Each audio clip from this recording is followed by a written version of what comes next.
Joyeux anniversaire, Daniel. Joyeux anniversaire. Bon anniversaire, mon grand. Allez, tu souffles ta bougie? T'es prêt? 1, 2, 3. Bravo. Ah non, déjà, qu'est-ce qui grandit vite? Il paraît que t'étais dans le coin le mois dernier. Ouais. Je suis passé voir quelqu'un. C'était une visite éclair, sinon je t'aurais appelé. Arrête. Et qui est-ce que t'es passé voir? Écoute, c'est l'anniversaire de mon fils. J'ai pas envie d'être interrogé. Où est Justin? Il est sorti il y a plus d'1 heure. Il a dit qu'il avait besoin de prendre l'air. T'as essayé de l'appeler? Il répond pas. Je lui ai même envoyé des textos. Je commence à être...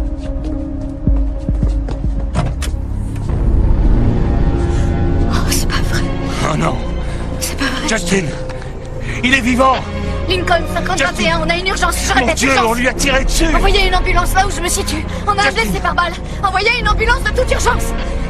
Bien reçu, Lincoln 5021. Justin! Respire. Il faut lui faire un scanner cérébral. Appelez la neurochirurgie. Il respire encore? On est en train de vérifier. On a besoin de faire un... Allez, venez, on n'est pas utile. Oh, Dieu. C'est bon pour le scan? Hank, Justin ne reviendra pas. La balle a provoqué des dommages irrémédiables au cerveau. On ne peut pas opérer pour réparer. Les tissus cérébraux détériorés ne se régénèrent pas. Ça veut dire qu'il sera sous assistance respiratoire et nourri par intraveineuse jusqu'à la fin de sa vie. Il ne se réveillera pas. Il ne reconnaîtra plus sa famille. Et il ne parlera plus jamais. J'ai parlé avec elle, elle est actuellement à l'hôpital. Olive souhaite arrêter les soins et débrancher le respirateur. Elle m'a demandé de venir vous en parler d'abord. Je suis vraiment désolée.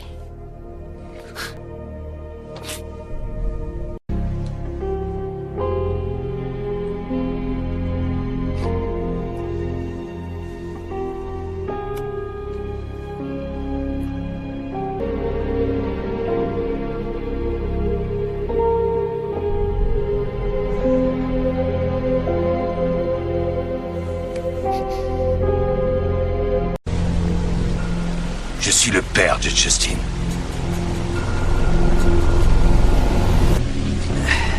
Allez, creuse.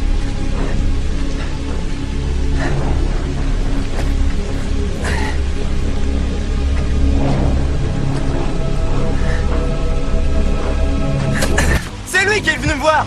Il a voulu faire son héros devant Melissa et moi je l'ai prévenu. Te mêle pas de ça, ça te regarde pas. Continue de creuser. Mais vous comprenez ce que je vous dis? Il est venu fourrer son nez dans mes affaires. Il était prévenu. Creuse. Hey, Hank, fais pas ça. Remonte dans ta voiture, Erin. Mais tu peux pas tout foutre en l'air à cause de lui. Remonte dans ta voiture. Hank, je t'en prie. S'il te plaît, Justin n'aurait jamais voulu que tu fasses ça. Va-t'en, Erin. C'est pas ce qu'il aurait voulu. Maintenant. Juste avant de lui coller une balle dans la tête.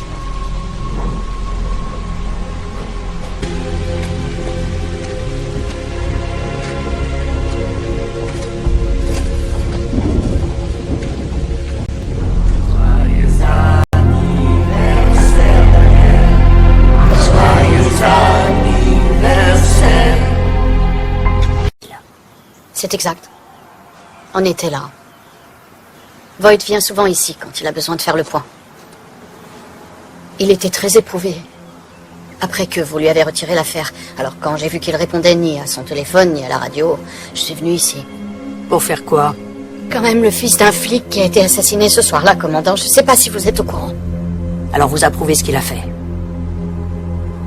Je sais pas à quoi vous faites référence. Combien de temps vous allez couvrir Voight? Au détriment de votre propre carrière, ainsi que de la réputation de toute l'unité. C'est pas important pour vous. Vous vous êtes donc totalement rallié à sa manière de penser. Je sais que vous lui êtes redevable. Il vous a sorti de la rue quand vous aviez 15 ans. Mais à présent, il est temps de penser par vous-même.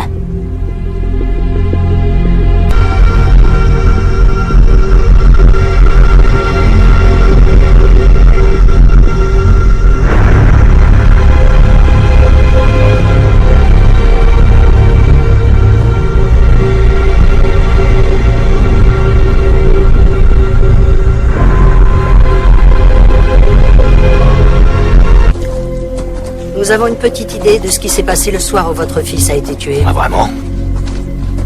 Vous avez amené le suspect Kevin Bingham ici. Et il n'est jamais reparti. Votre voiture a été localisée ici même. Vous reconnaissez? Vous avez un enfant, commandant? Non?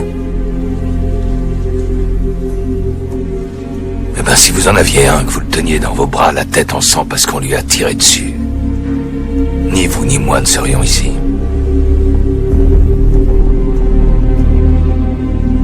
Allez-y, creusez.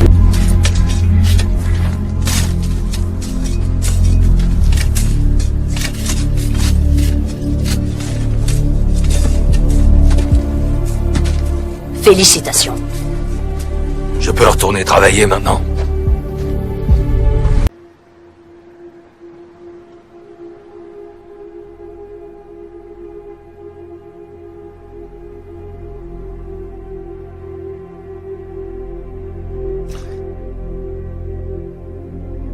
Merci.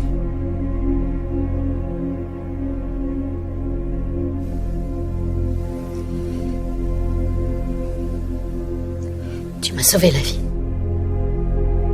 Je serais morte à 15 ans si tu m'avais pas prise sous ton aile. Pour moi, c'est juste une évidence.